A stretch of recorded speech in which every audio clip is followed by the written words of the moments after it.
Hello dear students, I am Sumit sir और मैं लेकर आया हूँ आपके सामने स्टील का लेक्चर नंबर 5। देखिए, स्टील का ये जो लेक्चर्स हम कर रहे हैं उसमें हम लोग कंप्रेशन मेंबर यूनिट पढ़ रहे थे, यूनिट नंबर 4 जिसका नाम था कंप्रेशन मेंबर। ठीक है, और बाकी यूनिट नंबर 3 तक की चीज़ें हम लोग क्लास में किए थे। यूनिट 4 में आपको ऑनलाइन वीडियो के माध्यम से पढ़ा रहा हूँ क्योंकि हमारे देश में कोरोना वायरस की वजह से लॉकडाउन चल रहा है। अब ये जो यूनिट है कंप्रेशन मेंबर, ये अब समाप्ति की तरफ है। बहुत थोड़ी सी चीज़ें इसमें करनी है जो मैं करवा दे रहा हूँ। ठीक है, इसमें कुछ न्यूमेरिकल्स करने हैं खास करके, और एक हेडिंग लेसिंग बाकी है। ठीक है, इतना काम हमें करना है। तो देखिए, आज मैं आपको न्यूमेरिकल बता रहा हूँ। तो पिछले लेक्चर में आपको याद होगा कि हम लोग डिजाइन का स्टेप पढ़े थे कि कंप्रेशन मेंबर का डिजाइन कैसे करते हैं। ठीक है, एनालिसिस का न्यूमेरिकल यानी स्ट्रेंथ का न्यूमेरिकल मैं करवा दिया हूँ, स्ट्रट का भी और कॉलम का भी। आज मैं स्ट्रट और कॉलम यानी अगर सम्मिलित रूप से कहूँ तो कंप्रेशन मेंबर के डिजाइन का न्यूमेरिकल मैं कराने जाऊँगा। तो इसका स्टेप मैं पिछले लेक्चर में बताया हूँ। अगर आप वो लेक्चर नहीं देखे हैं तो एक बार उस लेक्चर को देख लीजिए। ठीक है, और तब इस वीडियो को देखिएगा। तो अब देखिए, तो क्वेश्चन नंबर 1, मैं इस क्वेश्चन का यहाँ पे क्वेश्चन में लिखा है और मैं ये बता रहा हूँ कि कैसे आप इसको सॉल्व करेंगे। मैं 2-3 क्वेश्चन कराऊंगा और बाकी सारे क्वेश्चन आपको दूंगा खुद से करने के लिए। तो देखिए, क्वेश्चन है, एक सिंगल एंगल डिसकंटिन्यूअस स्ट्रट का डिजाइन कीजिए जिसकी लंबाई 3 मीटर है तथा जिस पर 150 किलो न्यूटन का कंप्रेसिव लोड लगाना है। ठीक है, कभी भी डिजाइन के क्वेश्चन में आपको मैंने बताया था कि लंबाई जरूर देगा, वास्तविक लंबाई। ठीक है, अगर सीधे प्रभावी लंबाई दे दे तो अच्छी बात है, लेकिन जनरली वास्तविक लंबाई देगा, कैपिटल एल, और लोड जरूर देगा। ठीक है, ये अप्लाइड लोड है, कंप्रेसिव लोड रहेगा, कंप्रेशन मेंबर है तो ये आपको दे दिया। और टाइप ऑफ सेक्शन, किस सेक्शन का डिजाइन करना है। ठीक है, तो यहाँ पे सिंगल एंगल डिसकंटिन्यूअस स्ट्रट, मतलब एक डिसकंटिन्यूअस स्ट्रट बनाना है सिंगल एंगल का प्रयोग करके। तो ये 3 चीज़ें तो जरूर मिलेगा आपको डिजाइन के क्वेश्चन में। अब चलिए इसको हम सॉल्व करके आपको बताते हैं। ठीक है, और इस क्वेश्चन को मैं बताऊंगा और इसी टाइप का और क्वेश्चन आपको दूंगा भी। तो देखिए, सबसे पहला काम हम लोग क्या करेंगे कि सबसे पहले देखिए, इसमें एक्चुअल लेंथ आपको दिया है और हमें सबसे पहले मैंने आपको कहा था स्टेप में कि सबसे पहले आप इफेक्टिव लेंथ निकालिएगा। तो इफेक्टिव लेंथ आप कैसे निकालेंगे? तो अब इसमें इफेक्टिव लेंथ के लिए आपको मैं बताया हूँ कि डिसकंटिन्यूअस स्ट्रट में 4 कंडीशन मैं आपको बताया था। आपको याद होगा कि दो कंडीशन में इफेक्टिव लेंथ बराबर 0.85 एल हम लोग लेते थे और बाकी 2 कंडीशन में इफेक्टिव लेंथ बराबर एल लेते थे। ठीक है, तो एक बार आप देख लीजिएगा कौन से कंडीशन में क्या लेते थे। वैसे मैं आपको हल्का फुल्का रिवाइज भी करा दे रहा हूँ कि अगर अगर सिंगल एंगल हो और 2 रिविट से जुड़ा रहता है, अगर सिंगल एंगल डबल रिविट से जुड़ा हो तो हम लोग ये वाला लेते हैं। ठीक है, सिंगल एंगल अगर डबल रिविट से जुड़ा हो तो 0.85 एल लेते हैं। और एक और कब 0.85 एल लेते हैं, जब डबल एंगल हो और अपोजिट साइड में जुड़ा हो, मतलब गसेट प्लेट के अपोजिट साइड में बैक टू बैक जुड़ा हो, तो उस कंडीशन में भी इफेक्टिव लेंथ बराबर 0.85 एल लेते हैं। ठीक है, बाकी सारे कंडीशन में हम लोग इफेक्टिव लेंथ बराबर एक्चुअल लेंथ ही लेते हैं। ठीक है, डिसकंटिन्यूअस स्ट्रट में। ठीक है, और सिग्मा एसी का आपको कंडीशन में बताया था कि सिग्मा एसी जो है हर कंडीशन में सिग्मा एसी को सिग्मा एसी ही लेते हैं। सिर्फ एक कंडीशन ऐसा होता है जिसमें इसको 0.8 सिग्मा एसी लेते हैं। और एक कंडीशन कौन सा होता है? एक कंडीशन होता है जब सिंगल एंगल सिंगल रिविट से जुड़ा हो। ठीक है, तो ये सब बातें याद रखिएगा। तो अभी तो, और कॉलम में तो कोई दिक्कत है नहीं, कॉलम में तो हमेशा सिग्मा एसी को सिग्मा एसी ही लेते हैं। और ये इफेक्टिव लेंथ का तो 7 कंडीशन है जो आप याद रखिएगा। तो चलो, अब इसके बाद तो इसमें सबसे पहले हम लोग क्या करेंगे कि इंड कंडीशन दिया नहीं है तो इंड कंडीशन मान लीजिए। अब आप इंड कंडीशन सिंगल एंगल है तो मैंने आपसे कहा था कि जब 9 दे तो आप 2 रिविट मानिए, क्योंकि 2 रिविट लगाने से थोड़ा मजबूत हो जाएगा जो भी स्ट्रट का आप डिजाइन करेंगे। तो आप यहाँ पे लिख देंगे कि ऐसे लिख देंगे कि assuming both ends of strut is connected by 2 rivets, ये आप लोग सबसे पहले ये लाइन, मतलब मैं मान रहा हूँ कि दोनों सिरे 2 रिविट से जुड़े हैं। ठीक है, 2 रिविट्स। तो अगर दोनों सिरे 2 रिविट से जुड़े हैं और सिंगल एंगल का स्ट्रट है तो यहाँ पे इफेक्टिव लेंथ बराबर 0.85 एल होगा। और सिग्मा एसी तो सिग्मा एसी ही होगा बाद में। तो देखिए, इसमें हम लोग क्या करेंगे, तो इसमें लिखेंगे इसलिए इफेक्टिव लेंथ। ठीक है, जितना देखिए क्वेश्चन सॉल्व करते समय आप जितना चीज़ें लिख सकते हो, क्योंकि आपको बीटी यूपी में नंबर पाना है, तो अब यहाँ पे केवल स्मॉल एल नहीं लिखेंगे, आप इफेक्टिव लेंथ लिख देंगे।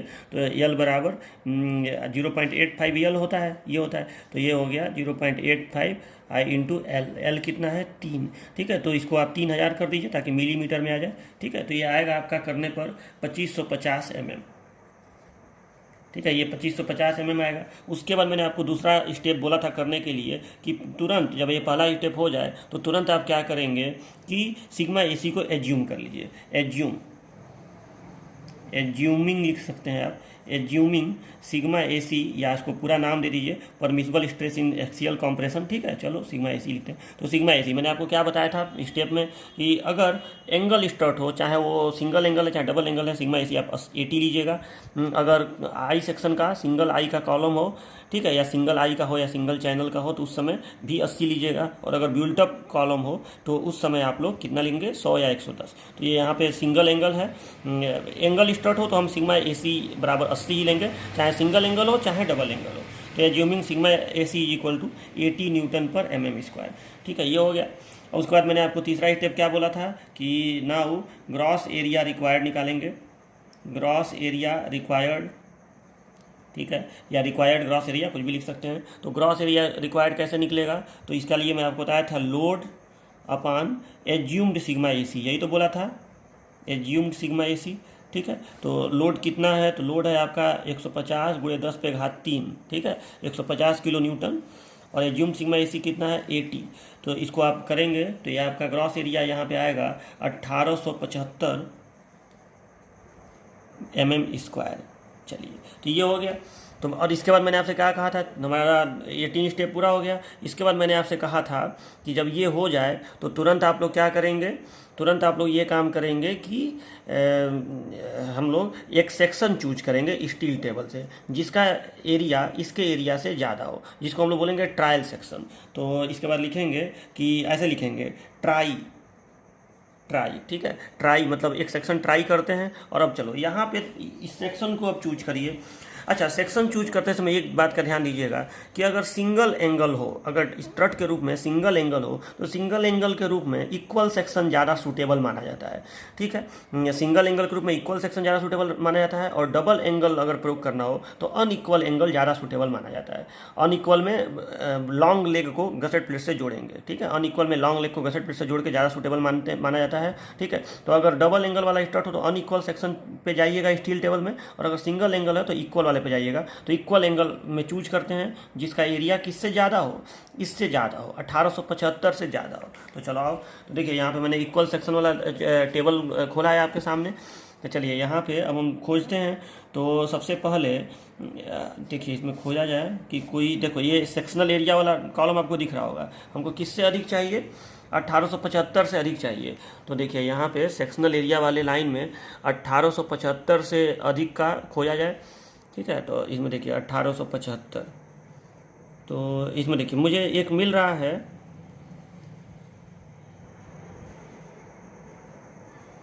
1875, देखिए एक 1903 मुझे मिल रहा है। ठीक है, लेकिन 1903 ये बहुत ज़्यादा कम हो जा रहा है। जैसे 1875 में बहुत थोड़ा सा बढ़ाने पर आ रहा है, तो ज़्यादा अब हो सकता है इसे रीडिजाइन आ जाए, थोड़ा सा और बढ़ा ले लेते हैं। ठीक है, तो एक और सेक्शन मुझे दिख रहा है 2022 ठीक रहेगा, इधर पलट के देखें जरा। ठीक है, हाँ ये देखिए ये सेक्शन थोड़ा सा सही रहेगा। देखिए आइए 2019 है, देखिए यहाँ पे 2019 मतलब 20.19 सेंटीमीटर स्क्वायर लिखा है, तो इसको चूज करते हैं। इस सेक्शन का नाम क्या है, ISA 90×90×12, तो यही चूज कर लेते हैं 2019। ठीक ठाक ज़्यादा है ये। ठीक है, तो 1875 से ज़्यादा है 2019, तो हम लिख रहे हैं ट्राई ISA कितना था, 90×90×12 ना, 90×90×12, 90×90×12। ठीक है, @ ये भी यहाँ पे लिख देंगे @ और इसका पढ़ लीजिए कि इसका वजन कितना है, वेट पर मीटर कितना है इसका। तो ISA 90×90×12 का है, इसका है 158 न्यूटन पर मीटर, 158 न्यूटन पर मीटर। चलिए ये सेक्शन हम लोग ट्राई करते हैं। अब देखिए, अब आपको मालूम है कि इस सेक्शन का कुछ डिटेल यहाँ लिख लीजिए। अच्छा ये बताइए कि आपको आर मीन निकालना है, तो आर मीन में किस चीज़ की जरूरत पड़ेगी। अगर एक एंगल सेक्शन हो तो आपको मालूम है कि RXX, RYY, RUU और RVV, इन तीनों का मिनिमम देखते हैं। तो चलिए तीनों लिख लीजिए, RXX चारों लिख लीजिए, RXX, RYY, RUU और RVV। ठीक है, यही 4 से तो निकल जाएगा। तो चलो इसका चारों चीज़ लिख लेते हैं। ISA 90×90×12 का। ठीक है। तो यहाँ पे ये लिखा हुआ है इस आर एक्स एक्स और आर वाई दोनों बराबर है, तो ये लिखा हुआ है इसमें 27.1 मिलीमीटर, ये भी है 27.1 मिलीमीटर। आर यू यू है इसका 34.1 मिलीमीटर और आर भी है 17.4 मिलीमीटर, ठीक है, 17.4 मिलीमीटर।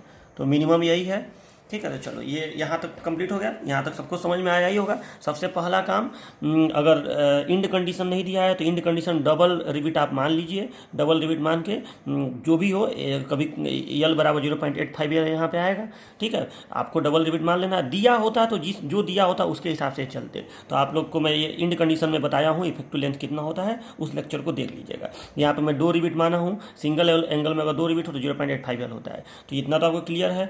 और सिग्मा AC यहाँ पे आप दूसरा स्टेप सिग्मा AC आप मान लीजिए, ठीक है। और तीसरा स्टेप ग्रॉस एरिया रिक्वायर्ड निकल गया। इससे थोड़ा सा बड़ा ग्रॉस एरिया वाला सेक्शन चूज करिए। इसका ग्रॉस एरिया भी यहाँ लिख दीजिए कि इस सेक्शन का ग्रॉस एरिया कितना है, ये भी जरूर लिख दीजिए। तो इसका ग्रॉस एरिया कितना है, इसका ग्रॉस एरिया है 1900 कितना बताया था मैं, 2019 था ना, हाँ 2019 mm², ठीक है। तो इससे ज़्यादा ग्रॉस एरिया है इसका, तो 2019 mm², ठीक है। और फिर ये चारों डिटेल लिख दीजिए। चारों क्यों लिखेंगे, क्योंकि हमें पता है कि सिंगल एंगल का आर मीन निकालने के लिए इन चारों का छोटा वाला देखा जाता है। तो चलो ये हो गया।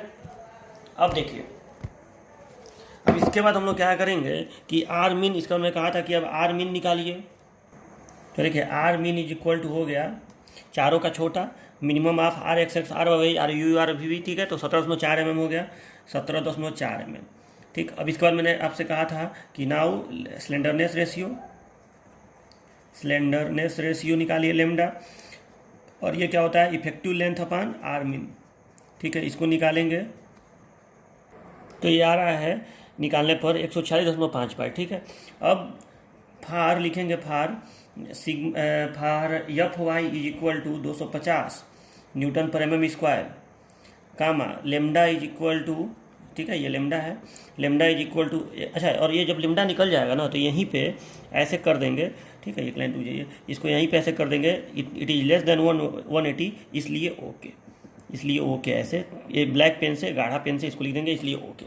अगर ये यहाँ पे नहीं सेट करता तो हम सीधे यहीं पे दूसरा सेक्शन, यहाँ पे फिर हेडिंग डालते, इसके नीचे यहाँ पे फिर हेडिंग डालते ट्राई, और ट्राई करके हम दूसरा सेक्शन चूज करते, ठीक है। दूसरा सेक्शन चूज करते जिसका ये जिसमें लेमडा भी ऐसा हमको मिले ताकि हमारा ये 180 से कम है, मतलब उस सेक्शन का ये थोड़ा सा और बड़ा रहेगा, ठीक है। जब ये और बड़ा रहेगा आर भी, ठीक है, तो जाहिर सी बात है वो थोड़ा और बड़ा रहेगा, तो ये यहाँ पे प्रयोग होगा तो ये लेमडा थोड़ा छोटा आएगा, ठीक है। अगर ये 180 ज़्यादा होता तब ऐसा करते। मैं ऐसा भी क्वेश्चन कराऊंगा जिसमें यहीं पे 180 से बड़ा आ जाए आपका सेक्शन लेने पर, वो सब कराएंगे। तो चलिए, तो ये हो गया। अब इसके बाद लिखेंगे कि for lambda is equal to 146.55 comma f Y is equal to 250 newton पर mm²। इसके लिए हम लोग पहुँचेंगे कहाँ, टेबल में, ठीक है। और इसके लिए टेबल से सिग्मा AC निकालेंगे। तो अब यहाँ पे लिखेंगे, आपको मालूम है क्या करेंगे, x1 x2 x लिखेंगे, x1 x2 x, y1 y2 और y, सबका मान भर देंगे टेबल से, टेबल 5.1। तो देखिए यहाँ पे मैंने टेबल से सारी वैल्यूज लिख दी और इंटरपोलेशन किया, y equal to y1 plus x minus x1 y2 minus y1 बटे x2 माइनस x1, ठीक है। और यहाँ पे मेरा वैल्यू आया y का 47.1, तो ये सिग्मा AC हो गया 47.1, ठीक है, ये हो गया। अब हम लास्ट स्टेप करेंगे। तो लास्ट स्टेप मैंने आपको क्या बताया था कि हम लोग यहाँ पे करेंगे सेफ लोड कैरिंग कैपेसिटी, जो हमने ट्रायल सेक्शन लिया है उसका सेफ लोड कैरिंग कैपेसिटी। तो सेफ लोड कैरिंग कैपेसिटी, और ये हो जाएगा safe load carrying capacity sigma AC, क्योंकि आपको मालूम है कि इस कंडीशन में जो सिग्मा AC होता है वो सिग्मा AC होता है, 0.8 सिग्मा AC नहीं होता है, ठीक है। 0.8 सिग्मा AC नहीं होता है, 0.8 सिग्मा AC सिर्फ तब होता है जब सिंगल एंगल सिंगल रिविट से जुड़ा हो, बाकी सब में सिग्मा AC होता है, और कॉलम में तो सिग्मा AC होता ही है। तो सिग्मा AC I/A, ठीक है। यहाँ पे A जो आप स्टील टेबल से एरिया नोट किए हैं इस सेक्शन का, तो सिग्मा AC का मान आया 47.1, और गुणे A का मान यहाँ पे 2019, ठीक है। इसका गुणा आप करके देखिए, 47.1 गुणे 2019, तो ये देखिए डियर स्टूडेंट्स क्या आया, 95.094 किलो न्यूटन। ये जो ट्रायल सेक्शन हमने लिया है उसका सेफ लोड कैरिंग कैपेसिटी है, यानी इससे ज़्यादा कंप्रेसिव लोड वो सहन नहीं कर पाएगा। और ये क्वेश्चन देखिए, क्वेश्चन में बोला है कितना कंप्रेसिव लोड सहन करवाना है, गिवन लोड कितना है 150 किलो न्यूटन, यानी ये लेस देन हो गया 150 किलो न्यूटन, इसलिए आपने जो ट्रायल सेक्शन लिया वो क्या हो गया, नॉट सेफ। ठीक है, मैं जानबूझ के पहले ऐसा ट्रायल सेक्शन लिया हूँ कि नॉट सेफ है, ताकि हो सकता है कि आपका यहीं पर सेफ आया तो लिखते हैं आप इसलिए सेफ, या लिखते हैं हैंस सेफ, ऐसे लिखते। ठीक है, तो यहाँ पे तो यहाँ लिख देंगे हैंस नॉट सेफ। ठीक है, तो यहाँ पे जब सेफ नहीं है तो आप फिर से एक दोबारा सेक्शन चूज करेंगे। ठीक है, इसमें स्टील वाले क्वेश्चंस में ज़्यादातर बहुत बार ऐसा होता है कि नॉट सेफ आ जाए। दो जगह ऐसी चीज़ें होती हैं, एक तो वो जो लेमडा होता है वो 180 से ज़्यादा आ जाए तो वहीं से दूसरा सेक्शन चूज करेंगे। ठीक है, वैसा ही मैं एक क्वेश्चन कराऊंगा, और अगर ये नॉट सेफ आ जाए यहाँ पे तो दोबारा इसको करना पड़ेगा। अब कहाँ से दोबारा करेंगे, तो यहाँ से देखिए, अब यहाँ से दोबारा शुरू करेंगे। देखिए ट्राई, ठीक है, इस जगह से दोबारा सेक्शन चूज करेंगे और कोशिश करेंगे कि अगली बार, देखिए हाइट ये तो हमें अपने आप ही चूज करना है, और ये जो है जितना लिस्ट में है स्टील टेबल में उतने ही में से मजबूरी है कोई एक चूज करना। तो अब समझदारी से चूज करेंगे कि अगली बार में भी ऐसा ना हो कि अब 3 बार करना पड़े, अगली बार में आ जाए। ठीक है, तो ऐसा सेक्शन अब कोई एक समझदारी से सेक्शन चूज कर लेते हैं, इस बार में भले नहीं आया अगली बार में आ जाए। ठीक है, तो फिर से लिखेंगे नॉट सेफ हो गया तो लिखेंगे try another section, try another section, और फिर IS से अब देखिए कौन सा सेक्शन लिया जाए तो ये हो जाएगा। तो देखो आप एक बात समझिए कि हमने यहाँ पे जब सेक्शन लिया था, हमने यहाँ पे जो सेक्शन चूज किया था, ये देखिए 1875 हमें चाहिए था एरिया, और हमने 2019 एरिया वाला चूज किया था। ठीक है, तो ये तो एरिया तो ठीक ठाक ज़्यादा हमने ले लिया था, लेकिन ये जो अरे ये लिस्ट रेडियस ऑफ गायरेशन का जो मिनिमम मान था, ये मान जो था वो इतना कम है। देखिए हमारा जो ये यहाँ पे ये जो सेफ लोड कैरिंग कैपेसिटी आया है, हमें इसे बढ़ाना है। ठीक है, इसे हमें बढ़ाना है। अब इसे बढ़ाने का तरीका ये है कि आप इसको भी बढ़ाइए, इसको भी बढ़ाइए। तो थोड़ा सा इसको बढ़ा देते हैं, थोड़ा सा इसको बढ़ा देते हैं। तो इसको बढ़ाना तो चलो आसान है, हम नया सेक्शन ले लेंगे जिसका एरिया 2019 से भी थोड़ा अधिक हो। अब इसमें ध्यान दे दीजिए कि सिग्मा AC को बढ़ाने के लिए आपको क्या करना पड़ेगा। सिग्मा AC को बढ़ाने के लिए आप थोड़ा सा इस टेबल को एक बार ध्यान से देखिए। ठीक है, इस टेबल को एक बार ध्यान से देखिए, ये जो टेबल है कि इसमें आप देखिए कि ये जो सिग्मा AC का मान है, जैसे 250 वाले के लिए सिग्मा AC का मान है, तो ये मान जैसे जैसे लेमडा का मान बढ़ रहा है ये मान कम होता जा रहा है। ठीक है, लेमडा का मान जैसे जैसे बढ़ रहा है यहाँ पे ये मान कम होता जा रहा है, यानी हमें ये समझ में आया कि लेमडा का मान कम रहेगा तो ये मान ज़्यादा आएगा। तो और लेमडा का मान कम रखने के लिए हमें आर मीन का मान क्या रखना पड़ेगा, ज़्यादा रखना पड़ेगा। यानी हमें ये निष्कर्ष निकला कि आर मीन भी थोड़ा बड़ा हो तब सिग्मा AC बड़ा आएगा, आर मीन बड़ा हो तो सिग्मा AC बड़ा आएगा, लेमडा कम आएगा और सिग्मा AC बड़ा आएगा, और एरिया का मान भी थोड़ा ज़्यादा हो। ठीक है, तो हम ऐसा लेंगे सेक्शन कि जिसका एरिया थोड़ा ज़्यादा हो और आर मीन थोड़ा कम हो। ठीक है, पहले वाले की तुलना में। ठीक है, और पहले वाले का एरिया तो ये था और आर मीन कितना था, तो आर मीन था आर भी 17.4, तो इससे थोड़ा सा बड़ा रेडियस ऑफ गायरेशन हो और एरिया इससे थोड़ा सा ज़्यादा हो। तो चलो ऐसा सेक्शन कोई चूज करते हैं और उस पर ट्राई करेंगे फिर। तो देखिए अब यहाँ पे 17, तो एक काम करते हैं, यहाँ पे निकालते हैं सेक्शन। ठीक है, तो ये देखिए ये मैंने रोल्ड स्टील इक्वल एंगल का टेबल खोला है। हमें क्या, हमारा उद्देश्य क्या है, एरिया 2019 से थोड़ा ज़्यादा और रेडियस ऑफ गायरेशन मतलब ये जो RVV वाला है यही आर मीन होता है, तो ये वाला 17.4 से थोड़ा सा बड़ा। तो देखिए आपको ये दिख रहा होगा 13.6, ये सब दिख रहा होगा, देखिए 15.4, 17.5, देखिए 17.5, 17.4, तो 17.4 से बड़ा 17.5 तो है, लेकिन अब इतना थोड़ा सा बड़ा मत लीजिए, थोड़ा ज़्यादा ही बड़ा ले लीजिए। ये देखिए 19.5 आ गया, तो ये सब थोड़ा सा हो सकता है सेट करें, थोड़ा सा और बड़ा ले लीजिए ताकि रेडियन का लफड़ा ना आए। तो हम अच्छा खासा बड़ा ले रहे हैं, तो इसको कर दे रहे हैं इस वाले में 2.55 यानी 25.5 हो गया ये। तो 25.5 वाले में 25.5, अब इसमें एरिया भी देख लिया जाए कि एरिया, जैसे मान लो कि यहाँ पे लिखा है 25.5, तो इसका एरिया देखो, ये एरिया वाला कॉलम है 2022। ठीक है, 2022 तो, और 2019 से तो बड़ा हो ही गया। ठीक है, तो ये हमारा हो सकता है सेट कर दिया, लेकिन एरिया कोई खास बड़ा नहीं हुआ। तो एक काम करते हैं, एरिया को भी थोड़ा सा ज़्यादा बड़ा ले रहे हैं, तो ये देखो ये सही रहेगा मेरे हिसाब से। एरिया 2506, देखिए एरिया 2506 और इसका ये हो गया 2.54। ठीक है, तो स्लेंडरनेस रेशियो 17.4 से बड़ा भी हो गया, 25.4 हो गया, और ये एरिया 2019 से भी बड़ा हो गया यानी 2506 हो गया। तो हम सेक्शन कौन सा चूज कर रहे हैं, IS से 130 × 130 × 10, IS से 130 × 130 × 10, और इसका वेट कितना हो जाएगा, वेट हो जाएगा 197 न्यूटन पर मीटर। ठीक है, तो यही सेक्शन चूज कर रहे हैं। मैंने यहाँ लिख दिया try another section ISA 130 × 130 × 10 @197 Newton पर मीटर। ये स्टील टेबल लिख दिया। इसका यहीं पे एरिया लिख दिया 2506। ठीक है, RXX ROY इतना है, दोनों बराबर है, RU इतना है और RV भी इतना है, यही मिनिमम है R min, तो यहीं पे लिखेंगे इसलिए R min। List radius of gyration 25.4 mm। ठीक है, फिर इसका नाउ लेमडा निकाल देंगे। नाउ लेमडा स्लेंडरनेस रेशियो, तो ये हो गया effective length upon R min। ठीक है, तो effective length upon R min करेंगे तो ये हो गया 2550 बटे 25.4। ठीक है, तो लेमडा हमारा कम आएगा ही आएगा पुराने वाले लेमडा की तुलना में।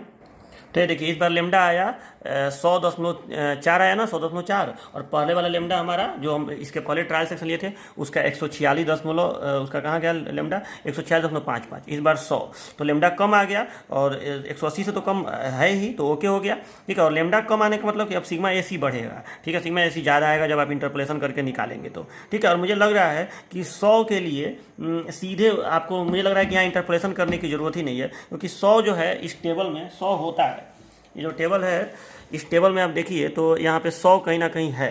देखिए 100 है, 100.4 आया है, तो छोड़ो इंटरपोलेशन नहीं करेंगे, सीधे लिख देंगे, उतना उतना चलता है। तो 100 के लिए कितना है 80 है। ठीक है, तो सिग्मा AC का मान 80 हो गया, तो यहाँ पे सीधे लिख देंगे कि फार FY 250 न्यूटन पर mm², और लेमडा कितना 100.4, सीधे लिख देंगे। ओके, इतना चलता है। सिग्मा AC का मान कितना हो गया, sigma AC is equal to, ठीक है, sigma AC is equal to कितना बोला हूँ,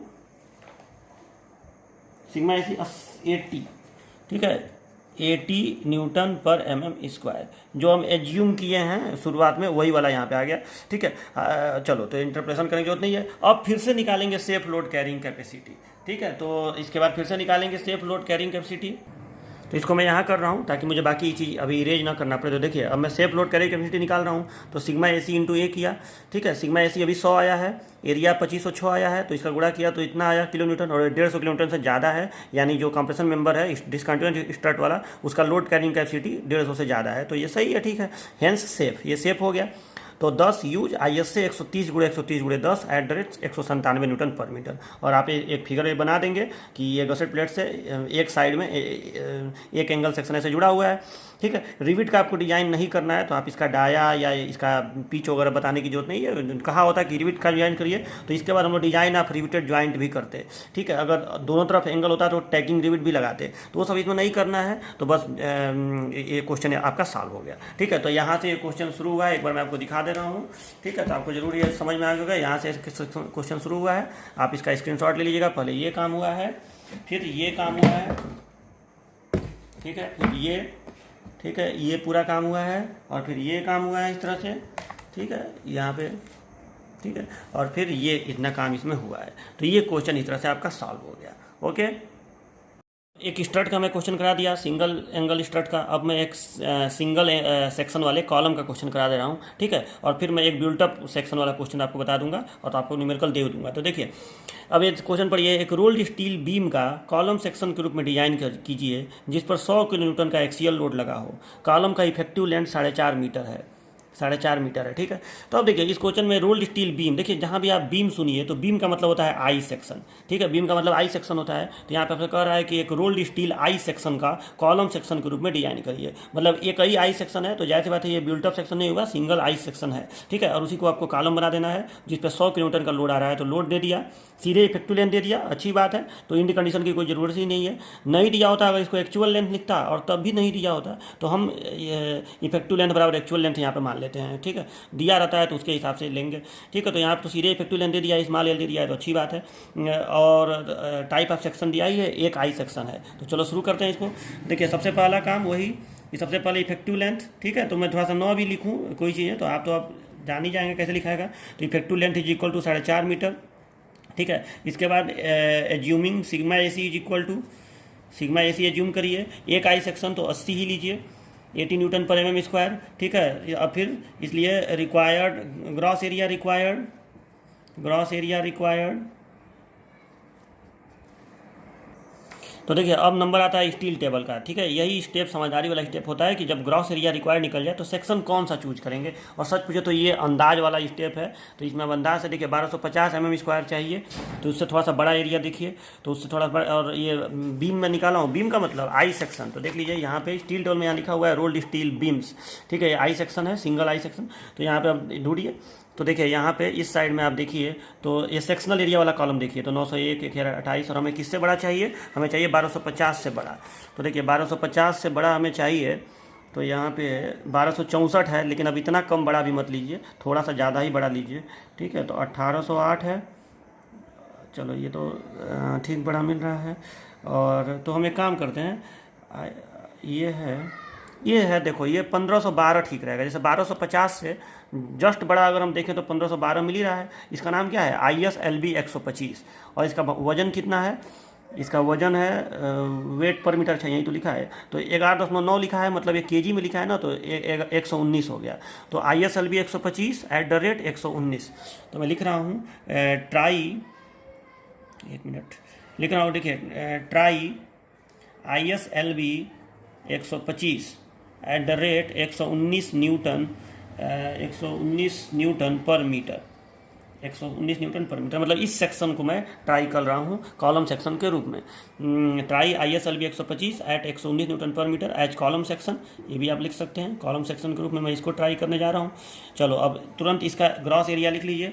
तो ग्रॉस एरिया इसका कितना है, 1512, इससे बड़ा है 1512 mm²। ठीक है, और इसका देखिए इस वाले में आपको बताया था कि जब सिंगल आई सेक्शन हो तो RXX और RYY में छोटा वाला देखेंगे। ठीक है, आपको बताया था ना, RUU RVV से मतलब नहीं है इसमें।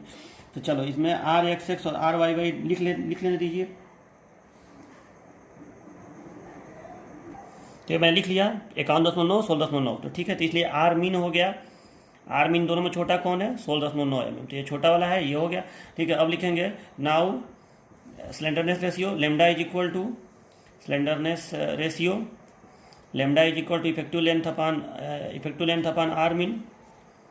ठीक है, तो इसको निकाल लेते हैं। इफेक्टिव लेंथ 4500 है, 4500 mm, 4.5 मीटर है ना, तो देखिए 4500 mm। ठीक है, और R मीन कितना आया, 16.9। तो इसको आप करेंगे तो ये आएगा 226 ये देखिए कितना आ गया, 266.27 आ रहा है, 266.27। और ये देखिए विच इज़ ग्रेटर देन 180। तो ये तो यहीं पे हो गया अनसेफ, इसलिए अनसेफ। ठीक है, 180 से बड़ा आ गया। तो अब देखिए मैं जानबूझ के ऐसा कुछ लिया हूँ कि हर दोनों क्वेश्चनों में दोबारा चूज करना पड़े। हो सकता है आपका ना है तो बहुत अच्छी बात है। तो देखिए अनसेफ हो गया, तो अब तुरंत अब आगे बढ़ेंगे ही नहीं, फिर तुरंत यहीं पे लिखेंगे ट्राई अनदर सेक्शन। ठीक है, अनसेफ आ गया, इसे तुरंत यहीं पे लिखेंगे ट्राई अनदर सेक्शन। तो देखिए एक बात यहाँ समझिए कि ये ज़्यादा आया है, लेमडा ज़्यादा आया है, तो लेमडा देखो जितना कम रहे उतना अच्छा। और लेमडा के ज़्यादा होने का रीज़न क्या है, इसका छोटा होना। ठीक है, ये छोटा रहेगा तो ये बड़ा आ जाएगा, तो हमें इसको थोड़ा और बड़ा लेना है, मतलब इसको थोड़ा और बड़ा लेना है, और एरिया को तो इससे अधिक रखना ही रखना है 1250 से। तो चलो अब हम देखते हैं कि ये बड़ा कब आएगा। 16.9 से भी बड़ा चाहिए, काफ़ी अच्छा खासा बड़ा चाहिए। तो ये देखो अब ये सेक्शन चूज करना है, तो आप केवल ये रेडियस ऑफ गायरेशन में RXX RY में जो भी छोटा हो, तो जनरली छोटा जो है ये RYY ही दिख रहा है सब में। तो आपको ये RYY जो है ये अभी मैंने कितना लिया था, 16.9 था ना, तो 16.9 से भी बड़ा ये चाहिए। ठीक है, तो 16.9 से ठीक ठाक बड़ा मिल जाए तो ज़्यादा अच्छा रहेगा।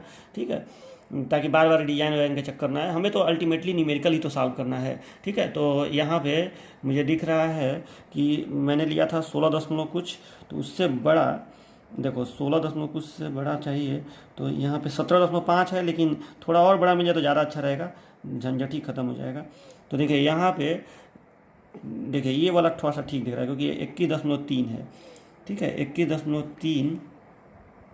तो मैं एक काम करता हूँ, अच्छा खासा ज़्यादा ले रहा हूँ, क्योंकि बार बार डिजाइन का चक्कर करना है। ठीक है, क्या करना है हमें, कौन सा रियल में इसको साइड पर करना है। ठीक है, हमें तो बस एक न्यूमेरिकल ही सॉल्व करना है, तो अच्छा खासा बड़ा ले लो ताकि अब दोबारा डिजाइन का चक्कर ना है। ठीक है, तो अब देखो मैं ये जाहिर सी बात है ISLB जो मैं लिया हूँ उसको मैं ISWB कर दे रहा हूँ। WB वाला थोड़ा सा ज़्यादा स्ट्रांग होता भी है, तो ISWB मैं 175 ले रहा हूँ, ठीक है।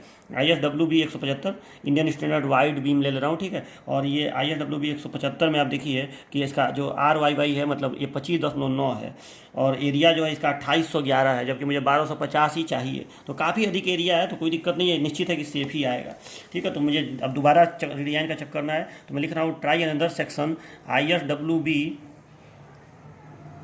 चलिए, तो ये मैंने लिख दिया स्टील टेबल से, ट्राई अनदर सेक्शन ISWB 175 है इतना, ठीक है। और इसका एरिया इतना है, जबकि मुझे 1250 चाहिए, और लिस्ट एरिया वगैरह इसका जो है 25.9 हो गया। मैं थोड़ा सा बड़ा चाह भी रहा था, तो ये बड़ा मिल गया, ठीक है। एरिया तो काफ़ी ज़्यादा बड़ा मिला है, ठीक है। तो चलिए यहाँ पे इसलिए हम लिखेंगे आर मीन, इसमें कौन हो गया, तो आर मीन हो गया 25.9 mm, ठीक है। अब इसलिए या नाउ लेमडा कितना हो गया, तो लेमडा हो गया effective length upon R mean, तो यह है 4500 बटे 25.9, और ये करने पे कितना आ रहा है, ठीक है। ये करने पे आ रहा है 173.74, और विच इज लेस देन 180, तो ये सही है।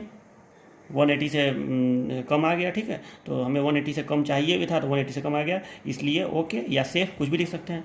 चलिए, ये हो गया। अब हम लोग कर जाएंगे फार लेमडा 173.74 और लेमडा 173.44 और FY 250 न्यूटन पर mm²। इसके लिए फ्रॉम टेबल 5.1 हम इंटरपोलेशन से सिग्मा AC पता करेंगे, ठीक है। और सिग्मा AC का मान आप लोग करिएगा, ये मान आएगा 35.62, आप लोग करिएगा, इतना ही आएगा 35.62, ठीक है। इतना न्यूटन आएगा। मैं यहाँ लिख दे रहा हूँ बाई इंटरपोलेशन, आप लोग इसको करिएगा खुद से।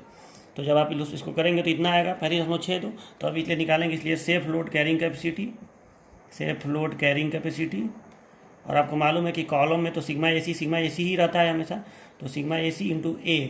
अब आपने जो ट्रायल सेक्शन लिया है उसका A, यानी 2811, ठीक है। और सिग्मा AC 35.62 गुणे 2811, और ये करने पे आ रहा है, इसका गुणा करेंगे तो ये आएगा 127.82 न्यूटन। तो ये हो गया 100.13 हो गया लगभग में 100.13 किलो न्यूटन। और आप क्वेश्चन में देखिए कि अप्लाइड लोड कितना था, तो अप्लाइड लोड 100 किलो न्यूटन, ठीक है। अप्लाइड लोड 100 किलो न्यूटन, तो which is greater than 100 kilo Newton. अगर इक्वल टू भी आए तो भी हम लोग सेक्शन को सेलेक्ट कर लेते हैं, तो यहाँ पे ग्रेटर देन आया, इसलिए या हैंस सेफ, बस हो गया, हैंस सेफ। तो आप लिख देंगे 10 यूज, ठीक है, ISWB 175 @ 221 Nm/m as column section. बस ये डिजाइन कंप्लीट हो गया, ठीक है। तो इसके बाद ये क्वेश्चन भी आपका सॉल्व हो गया। तो ये देखिए, ये ऐसे सॉल्व करेंगे, एक बार मैं पूरा दिखा दे रहा हूँ आपको। यहाँ क्वेश्चन है, और क्वेश्चन ऐसे करते जाएंगे, ठीक है। यहीं पे अनसेफ आ गया है, तो यहीं से दोबारा सेक्शन चूज कर लेंगे, और दोबारा सेक्शन चूज करने के बाद आप लोग ऐसे करते जाएंगे, और ये हो गया। तो बस ये डिजाइन हो गया। देखिए, मैं आपको डिजाइन का क्वेश्चन जब एग्जाम क्लास में ही पढ़ाता था, तो मैं आपको एक बात बताता था कि डिजाइन के क्वेश्चन के कई सारे आंसर हो सकते हैं। हो सकता है किसी बच्चे का या ये आंसर ना है, कुछ और है। डिजाइन के क्वेश्चन के अनेक आंसर होते हैं, आपको कोई एक सही आंसर बताना है, ये बात हमेशा याद रखिएगा। तो मैंने एक सही आंसर बता दिया, हो सकता है किसी का कुछ और है, ठीक है। तो बस हो गया, ये आपका सही है।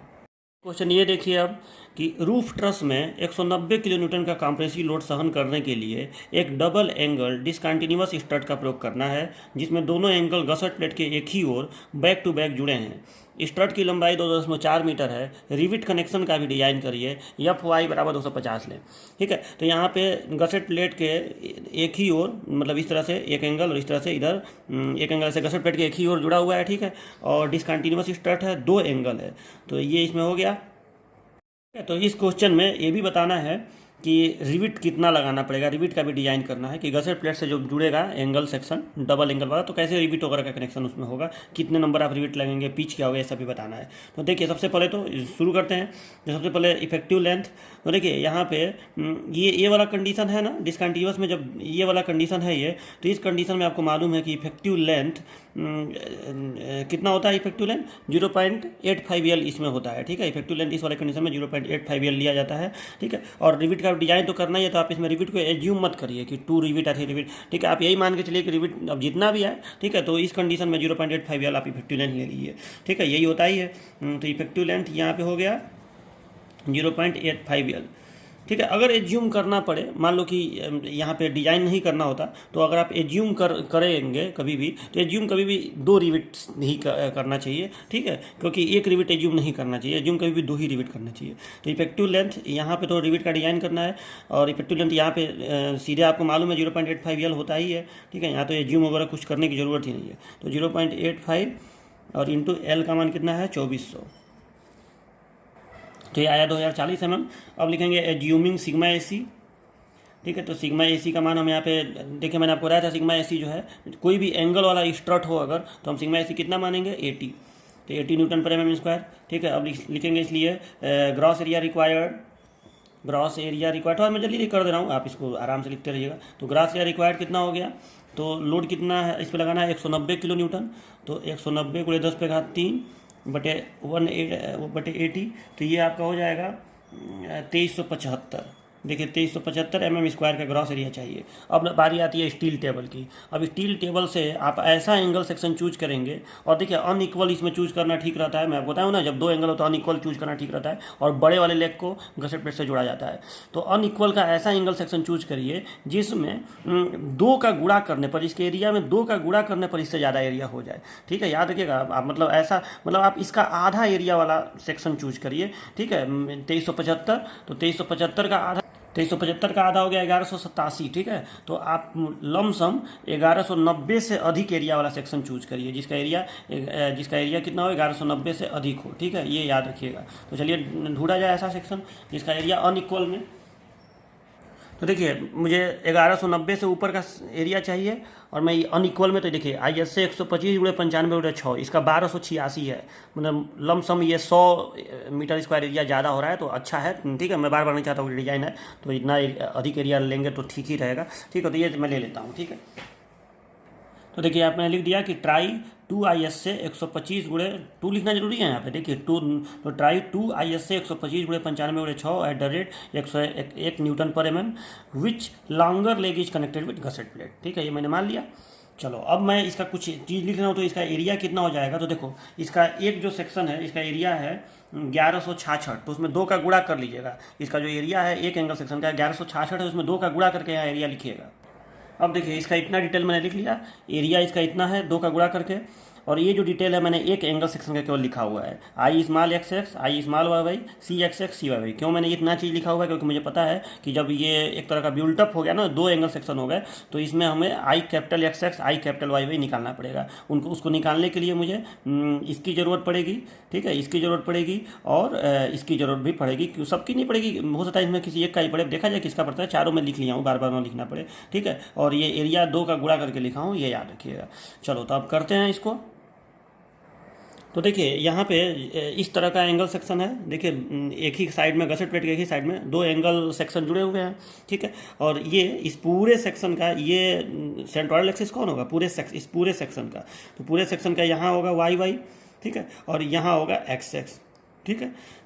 क्योंकि जब 2 सेक्शन ऐसे जुड़े रहेंगे तो जाहिर सी बात है ये सिमेट्रिकल है इसके अबाउट, तो ये YY होगा, और जाहिर सी बात है इस एक एंगल सेक्शन अगर ऐसे हो तो इसका सेंट्रॉइड कहीं यहाँ पे होता है, तो यहाँ से इसका XX एक्सिस पास करेगा, और वही पूरे का कैपिटल XX एक्सिस होगा।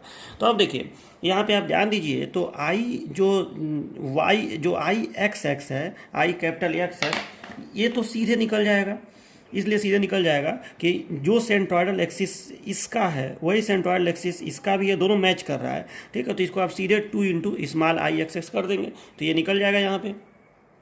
चलते इतना आ गया, ठीक है। अब देखिए आई कैपिटल YY जो है, इसमें थोड़ा सा हमें काम करना पड़ेगा कि यहाँ पे एक जो एंगल सेक्शन है, इस एंगल सेक्शन का हमें इसके परतः निकालना है, ठीक है, इसके परतः हमें निकालना है, और हमें इसके परतः इसका मालूम है, ठीक। तो हम समांतर प्रमेय लगाएंगे, तो देखिए समांतर प्रमेय लगाएंगे तो हमें ये हो जाएगा आई स्मॉल YY, ठीक है, इसके परतः हमें पता है, और इस दूरी को हम लोग CYY कहते हैं, याद रखिएगा, ठीक है, इस दूरी को हम लोग CYY कहते हैं।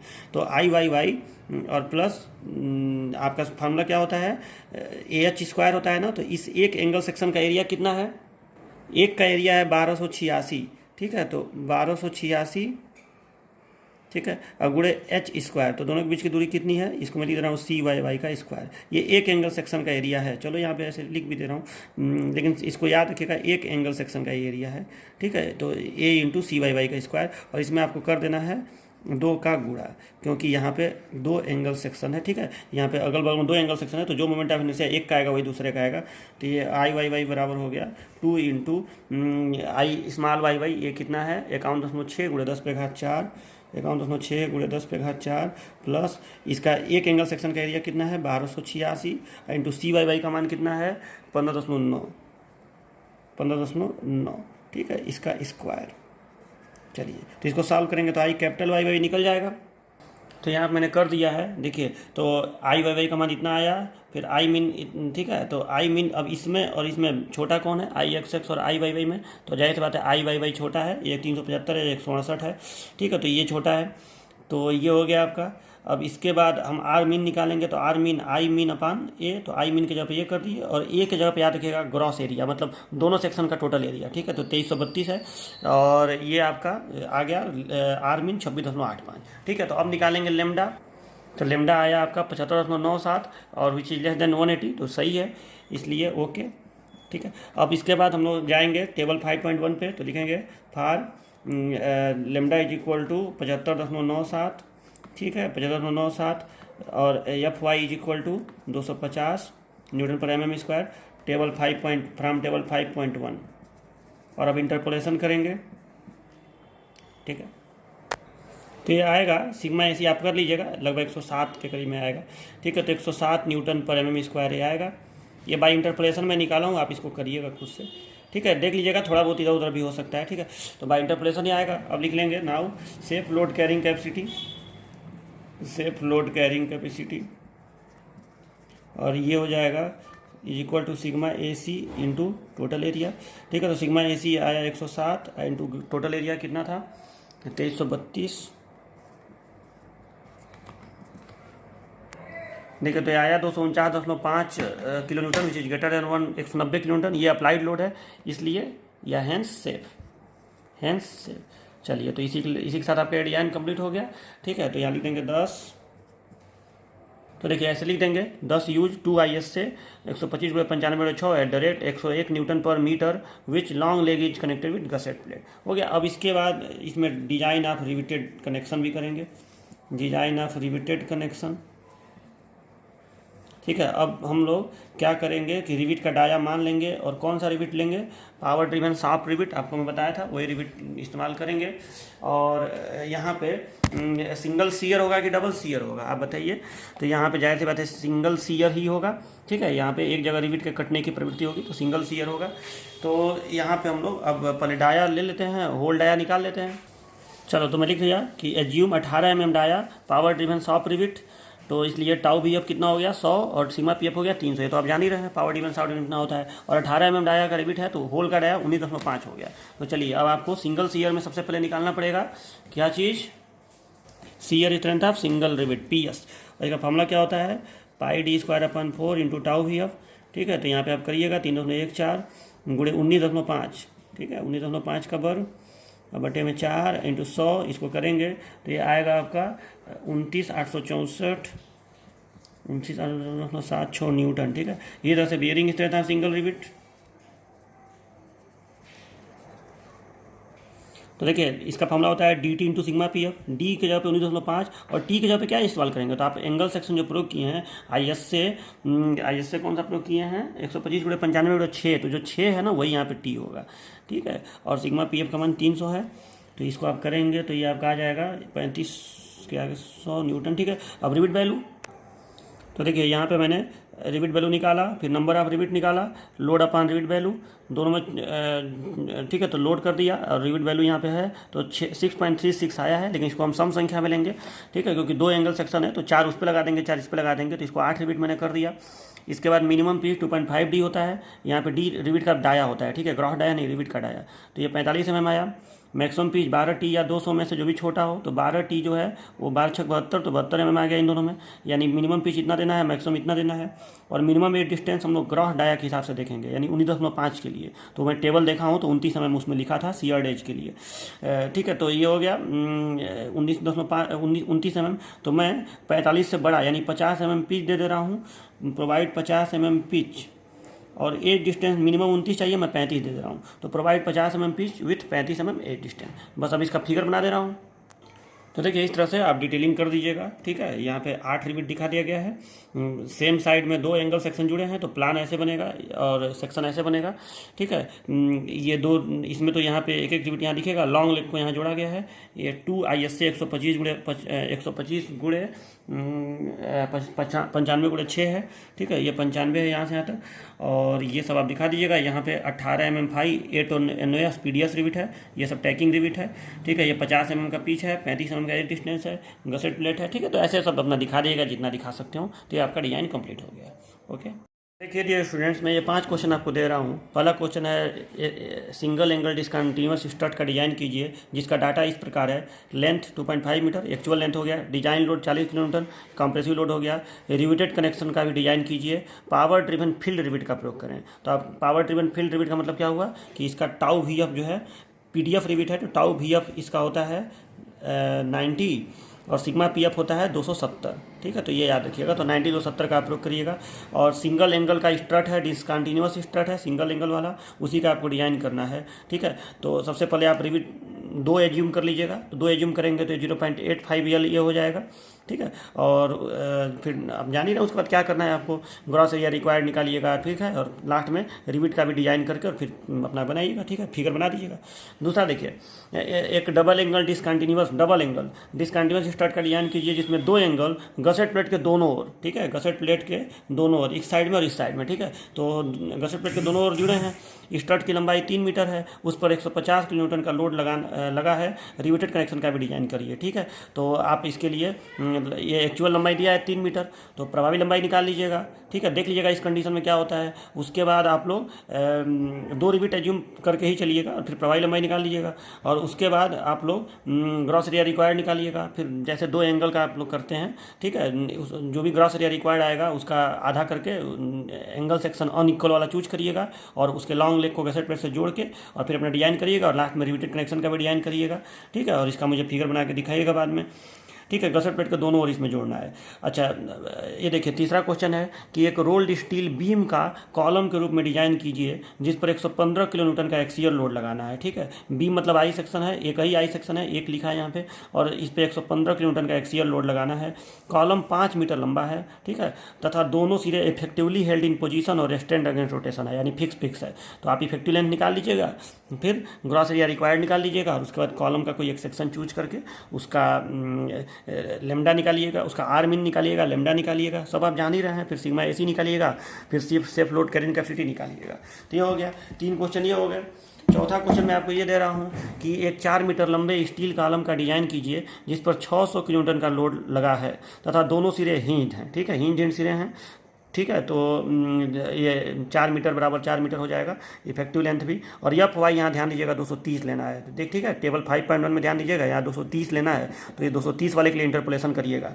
ठीक है, और 5वां क्वेश्चन जो है ये थोड़ा सा टफ है। एक कॉलम सेक्शन का डिजाइन कीजिए जिसमें 4 एंगल्स जुड़े हों। देख लीजिए बिल्टअप कॉलम का है, जिसमें 4 एंगल्स जुड़े हों तथा जिस पर 900 kN का लोड लगाना है। कॉलम सेक्शन का ओवरऑल डायमेंशन 250 × 250 mm है। कॉलम की प्रभावी लंबाई आपको दे दिया है, सीधे प्रभावी लंबाई दे दिया है 4 मीटर है। एफ वाई बराबर 250 लें। मतलब इस तरह से आपको कॉलम लगाना है, 4 एंगल लगाना है। तो जाहिर सी बात है, एक एंगल ऐसे लगेगा, एक एंगल ऐसे लगेगा। ठीक है, इस तरह से एक एंगल इस तरह से लगेगा, और एक एंगल इस तरह से लगेगा। ठीक है, और इसको ऐसे ऐसे आप थोड़ा सा कर देंगे, ऐसे 4 एंगल करके और आपको ये बनाना है, ठीक है। और ये 250 इंटू 250 का ओवरऑल डायमेंशन इसको रखना है, ठीक है। तो आपको अब इसी को हल करना है और आपको बताना है कि इसका कौन सा एंगल ये इस्तेमाल होगा, ठीक है। तो आप इसको करके मुझे बताइएगा, ठीक है। तो ये 5 क्वेश्चन आप लोग सॉल्व करके और जितना जल्दी हो सके व्हाट्सएप ग्रुप में मुझे इसका आंसर बताइएगा, ठीक है। तो इसका आंसर सबका अलग अलग आता है, तो आप लोग मुझे सॉल्व करके आंसर भेजिएगा, फिर मैं बताऊंगा कि किसका सही है किसका गलत है। ये क्वेश्चन थोड़ा भारी है, बीटीयूपी में जनरली नहीं आता है, तो उतना टफ क्वेश्चन, ठीक है। बाकी 4 क्वेश्चन तो जरूरी हैं, तो इसको आप नहीं भी करेंगे तो चलेगा, लेकिन कोशिश करिए, सीख लेंगे तो अच्छा ही है।